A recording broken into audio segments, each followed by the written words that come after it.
wafdi culimaa uu hogaaminayay qaariga weyn ee Sheekh Cabdirashiid Cali Suufi ayaa maanta waxay booqdeen xarunta dayactirka kutubta Quraanka Kariimka ee lagu magacaabo Mahatul Khayrdoon ee magaalada Burco oo ay gacanta ku hayaan hooyooyin isu xilqaamay dayactirka kutubta Quraanka Kariimka isla markaasina ka soo ururiyay goobaha uu ku dayacan yahay kitaabku. Culimadan ayaa markay halkaasi booqdeen waxa ugu horeeyay faahfaahin ku siiyay isla markaasina ka warbixiyay waxqabadada Mahatul Khayrdoon Marwa Asmi Yuusuf Cusmaan oo ah gudoomiyaha Mahatul Khayrdoon. waxaan ku soo dhaweynaynaa culimada sharafta iyo qiimaha iyo qadarinta mudan ee nagu soo booqatay xafiiska dayactirka kutubta Quraanka Kariimka. nasiibna maanta aanu helay in culimadaas xafiiskii hawsheena la aragto. xafiiska dayactirka kutubta Quraanka Kariimka ama xarunta guud ee gobolka Togdheer ee Mahatul Khayrdoon wuxuu jiraa muddo 10 bilood ah. 10 bilood ee xafiisku uu jiray ama xarunta ay jirtay waxay dayactirtay kutub cadadkeedu uu dhan yahay 3750 kitaab. hadda maktabka waxa saaran 1400 oo kitaab ayaa maktabka saaran. waxa kaloo halkan ku diyaarsan kutubtii iyagana la soo gubayay oo iyaguna gaadhi waaraada. waa dufcadii saddexaad. xafiisku 3 biloodba mar wuxuu soo saaraa kutubta markaa uu dayactiro iyo kuwa markaa iyagana uu dayactirayo asturayo gubayo. goobaha kutubta aanu gaarsiino ee aanu qaybino waxaa ka mid ah gobolka iyo nawaaxigiisa.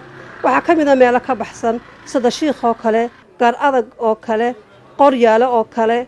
waxa kaloo aanu gaarsiinay kilka shanaad ayaanu gaarsiinay kutub cadadkeedu aad u badan yahay 630 kitaab ayaanu iyagana gaarsiinay oo aan dayactirnay. xaruntu waxa ka hawlgala 2 inan oo shaqaale ah oo sameeya kutubta. dhaqaalaha kutubta lagu dayactiro ama xaruntu ay ku hawlgasho waxaanu ka ururinaa group uu leeyahay Mahatul Khayrdoon kaasoo la iska qaado dhaqaala $5 iyo $10 wax dhaqaala ama gacan oo meel kale naga soo gasha haba yaraatee ma jirto. waxaantiya xafiisku ama xaruntu waxay leedahay 2 balood oo dhula kana baxsan magaalada oo meel shisha ku taala. waa dhul banaan ma laha geed ma laha wax haydaaba kaasoo aan kutubta ku soo gubno kuna soo asturno.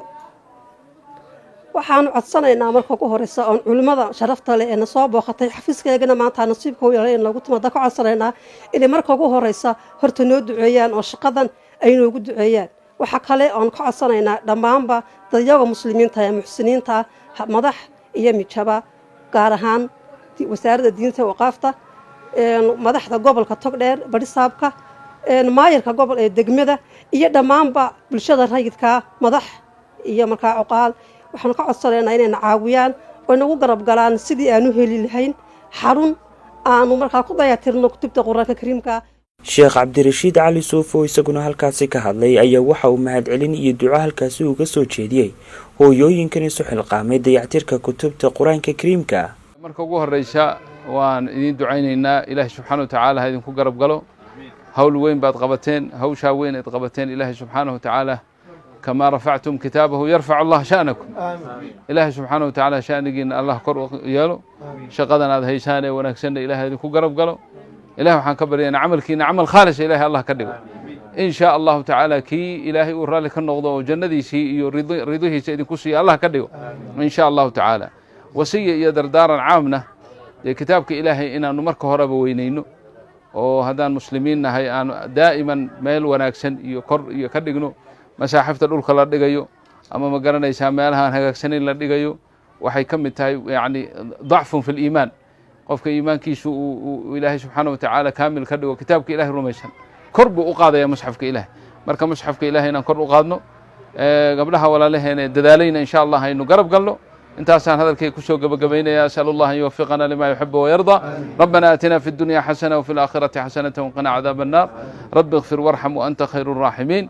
اللهم وفق لأخواتنا الكريمات هذا العمل العظيم وتقبله منه واجعله خالصا لوجهك الكريم برحمتك يا أرحم الراحمين وصلى الله على نبينا محمد. geesta kale isu taga hooyooyinkan Mahatul Khayrdoon ee dayactirka kutubta Quraanka Kariimka ayaa waxay munaasabad casuumada oo soo dhaweynaya u sameeyeen wafdida culimada hayda ee ka qayb galaysay kulan diimeedka saddexaad ee Ansaaru Sunna oo maalmihii ugu dambeeyay muxaadarooyin kala duwan ka galayay magaalada Burco. وخالد بكيلة ورارك MMTV برع.